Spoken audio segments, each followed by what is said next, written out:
શું તમને ખબર છે કે જંગલનો સૌથી શક્તિશાળી હાથી જે ધારે ને તો 2 મિનિટમાં મોટા મોટા વૃક્ષોને ઉખાડીને ફેંકી શકે છે? આ હાથી એક નાના એવા કીચડથી લથબથ એવા ભૂંડથી શું કામ ડરી જાય છે?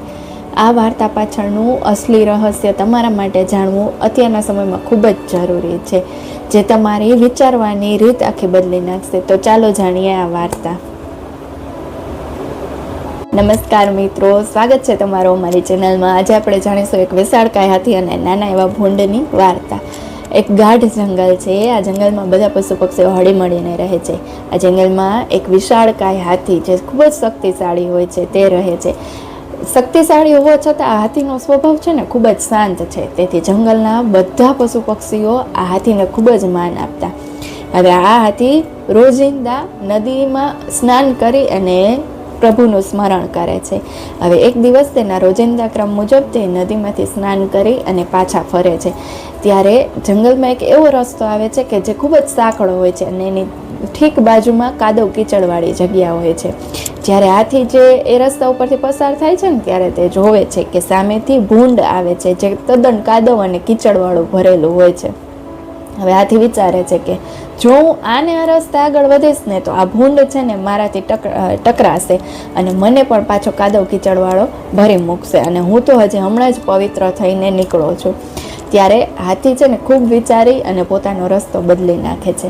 હવે આ બધું દ્રશ્ય છે ને પેલો ભૂંડ જોવે છે અને વિચારે છે, મનમાં ને મનમાં ખુશ થતો જાય છે કે હાથીએ એને જોઈ અને પોતાનો રસ્તો બદલી નાખ્યો. એટલે તે પોતાની ગતિ વધારે છે અને બીજા પશુ પક્ષીઓ પાસે જાય છે અને ત્યાં જઈ અને જોર જોરથી બૂમો પાડવા માંડે છે કે જુઓ, હું તો બધાથી શક્તિશાળી છું. કે આ જંગલનું સૌથી શક્તિશાળી પ્રાણી કે જે હાથી છે એ પણ મને જોઈને પોતાનો રસ્તો બદલી નાખે છે.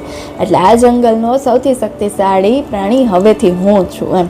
હવે ઓલા જે બીજા પશુ પક્ષીઓ હતા ને તે આશ્ચર્ય પામે છે અને પેલા હાથી પાસે જાય છે અને એને જઈને પૂછે છે કે તમે આવું શું કામ કર્યું એમ? તમે ધારો તો આ ભૂંડને એક જ મિનિટમાં તમારા પગથી કચડી શકો એમ છો, તો તમે એને જોઈને તમારો રસ્તો શું કામ બદલ્યો?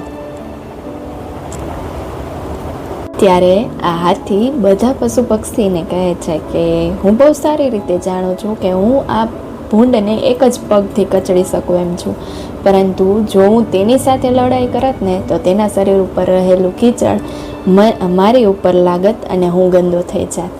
કે મારી તાકાત ભૂંડને હરાવવામાં નહીં, પરંતુ મારી પોતાની સ્વચ્છતા અને શાંતિ માટે હતી. મારું થોડુંક બાજુમાં ખસી જવું ને એ મારી હાર નથી, પરંતુ મારી સમજદારી છે. મિત્રો, આ વાર્તા આપણને શીખવે છે કે આપણી આસપાસ ઘણા એવા લોકો છે જે નકારાત્મક, ઈર્ષાળુ અને કાદવ જેવા મનવાળા છે અને તે લોકો આપણને તેના જેવા કરવા ઉશ્કેરશે પણ અને પ્રયત્ન પણ કરશે કે આપણે પણ તેના જેવા થઈ જઈએ. પરંતુ આપણે તેની સામે આપણી કિંમતી એનર્જી વેસ્ટ નથી કરવાની, પણ થોડુંક બાજુમાં ખસી જવાનું છે. આપણું બાજુમાં ખસી જવું ને એ આપણી હાર નથી, પરંતુ આપણી સમજદારી છે. આપણી આસપાસ ભલે ગમે તેટલી ગંદકી, કાદવ, કીચડ હોય, પરંતુ આપણું મન અંદરથી સ્વચ્છ અને પોઝિટિવ રહેવું જોઈએ અને નકારાત્મક વિચારોથી હંમેશા દૂર રહેવું જોઈએ. કોમેન્ટમાં મને જરૂર જણાવજો કે શું તમારી આસપાસ કોઈ એવું વ્યક્તિ છે કે જે તદ્દન નકારાત્મક વિચારોવાળું છે અને શું તમે તેનાથી કઈ રીતે ડીલ કરો છો? અને જો આજની વાર્તા તમારા દિલને થોડીક પણ સ્પર્શી હોય ને તો એક લાઈક જરૂર કરજો. અમારી ચેનલને સબસ્ક્રાઈબ કરવાનું ભૂલતા નહીં અને આ વિડીયો જો તમને વધારે ગમ્યો હોય તો બીજા લોકો સાથે શેર કરો અને કોમેન્ટમાં જરૂર લખજો બી પોઝિટિવ.